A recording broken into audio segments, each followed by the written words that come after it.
Hello friends, welcome to SMB Hunar. SMB રેસિપીઝમાં આજે આપણે ડીસીપીની બચેલી તુવર દાળના સમોસા બનાવતા જોશું. Recipe by SMB recipes. દાળ ચાવલ પલીદું બનાવીએ છીએ તો એની દાળ બચી જાય છે, તો એના આપણે સમોસા બનાવી શકીએ છીએ. ટેસ્ટી બી છે અને હેલ્ધી બી છે. બચ્ચાઓ રોટી નહીં ખાતા તો આમ સમોસાના જેમ શોખથી ખાશે.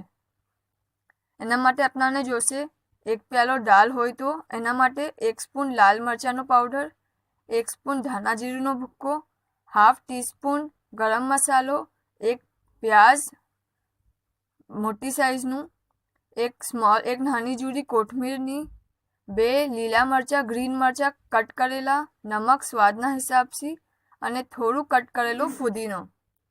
સગલું મિક્સ કરી દઈશું આપણે દાળમાં. સમોસાના પર માટે રેડી મિલે છે સમોસા પટ્ટી, પણ બેસ્ટ આપણે ઘરે ઘઉંના આટાનો બનાવીએ તો એ ઘણું જ ફાઇન છે અને હેલ્ધી છે. સમોસા પટ્ટી માટે ઘઉંનો આટો જેમ રોટી બનાવીએ એમ બનાવશું અને એનાથી આપણે પર વણશું. રોટી નહીં બનાવીએ એને આપણે પર બનાવશું એનાથી.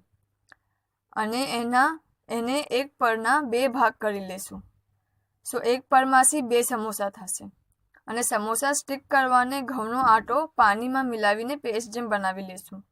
પછી પરને ટ્રાયેંગલ શેપમાં બનાવશું અને એમાં જે દાળનો મસાલો બનાવ્યો છે એ નાખી દઈશું અને પેસ્ટથી સ્ટીક કરી દઈશું અને ડીપ ફ્રાય કરી લઈશું.